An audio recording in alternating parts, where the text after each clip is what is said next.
Hey everyone, Del21 here. I figured what I would do. Yes, my name is Liddell. I figured what I would do is I basically would talk about what actually is wrong with the HVAC unit, the issue that I'm having with it, instead of just doing a whole daily vlog of it in the truck when I'm going home, when I could talk about a feature in the truck that that is weird or people don't know, or that may be kind of cool to them. Well, like I said, there are only two issues that I'm having with the ramp. One is the transmission, which it's not the transmission as a whole. It's the transmission between first and second gear, and it only does it seldomly where it has a hard shift. Other than that, it'll shift smooth from first to second. Every now and then as well, you'll have the it'll shift down weird, which would still probably could be one or two of the clutch solenoids that are not acting right. May have a clogged strain or something of that nature. It has gotten better as the drive goes on, so I'm thinking about doing a mod, by the way, for the transmission. Essentially what it'll be doing is, instead of me going through this intricate system of trying to bypass and eliminate the transmission intercooler, yes, the transmission, there's two technically radiators on the for the transmission for the 3rd gen Rams with the 8-speed transmission. You have a radiator that actually is designed to take away heat, and then you have a radiator that is actually designed to give heat, or a heater, but it's literally set up like a radiator, and all it does is just transfer heat to the transmission fluid. But there's a 3-way valve on our trucks that basically add on to the heater coil supply side, and what it does is that when the transmission gets below a certain temperature, it opens that valve up and turns on. Basically, it only really needs it when starting up and in the cold.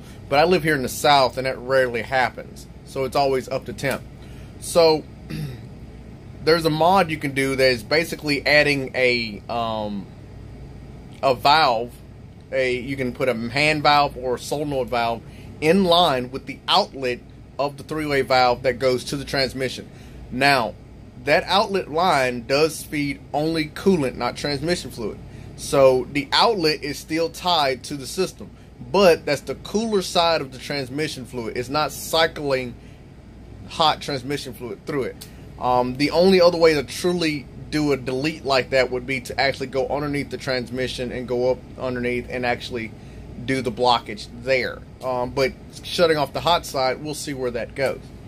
But on to the issue that I'm having with the, again, that's with the issue with the transmission. It's a mod that I want to do to see where that goes. And then there's the shifting to first and second, and when it's downshifting from second to first. But again, that only happens seldomly. It's like a random misfire that you just can't figure out because it doesn't show up in the computer. The HVAC module that I have in there is used. It is the exact model that is for my truck, because it doesn't have the dual climate control system on it.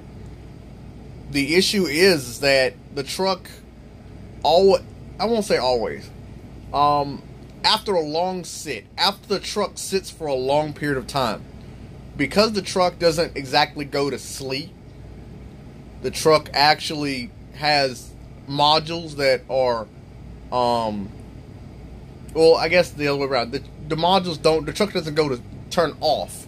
The truck just goes to sleep. And since it's not completely sleep, the actual HVAC module will periodically check itself. Don't know why, I just know it does. And when you turn the key on after an extended period of time, like I'd say all day or something like that, if you go all day, or I don't know, maybe there are certain hours or something like that, I don't know. But when you turn the key on and start the truck, it'll recalibrate itself each time. So I don't exactly get always turn the key on and I can control it. I may have to wait 15 seconds or 10 seconds for it to actually start controlling. But essentially what happens is that it remembers the last setting I had everything. Well, when I say to remember the last setting, it remembers the temperature and the blower setting. It doesn't remember the position that the doors were in for direction, because that's what it cycles. It cycles through all of those doors. But even though it's cycling through those doors, it remembers the blower speed setting and actually cycles through all the rest of the doors. And eventually it comes back to whatever the setting is, and I have to do that. So if I want to defrost, I have to wait for it to do that. But again, it only does it after a long sit. Like if I go out in my truck now and go start my truck, it'll do it. When I drive home, and once I get home, I shut the truck off, I go inside and I do whatever, and I come back and I start the truck back up, it won't do it. It only does it on long sits. So I have no idea what it is. I have no idea why it's doing it. It's probably the fact that it's not the module for that truck. Well, it is the module for that truck, but it's not probably because it's not programmed to that truck, which is probably why it's doing it. It does a self-check each time. Maybe. I don't know. I'd have to get a new one. And because this is the problem. The new one is $300+ because it's the entire, they call it the center stack, is what they come with. I'm planning on upgrading the center stack in my truck to the Tesla style model entertainment system, and that's going to completely redo the AC system in the truck anyway. So I don't want to go and spend $300 when I got to spend $600 to get that radio.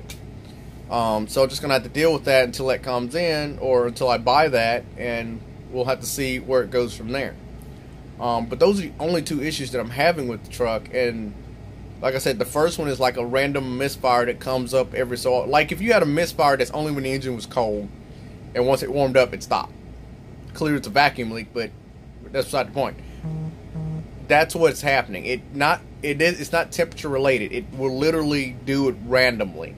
And it's like if blue moons were more often, it would be more often than the transmission does it. I mean, it doesn't do it often enough to notice it. It's just a complaint. But I mean, I can't really complain too much. It is a salvage truck that was underwater. Well, I say it's a salvage truck, but it's no longer a salvage truck anymore. It's I have to wait until the title comes in to find out if it's a clean title, or if it's still if it's a clean title, or if it's a clean title with the flood label. I don't know yet. I gotta wait for that to come in. So we'll know that together. Because I will film that when I get it, and we'll open it together, and we'll find out if it has it or not. How about that?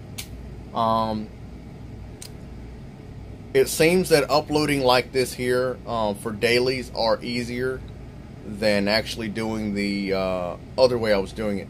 And I think it's because of the resolution that I was recording in, which may have this one having to act that way too, because I think I'm still recording in high resolution. Don't really know. But I'm going to get back to work. I still have 5, 10, I still have at least 20 minutes left on my break, and I'm not going to waste it talking to you.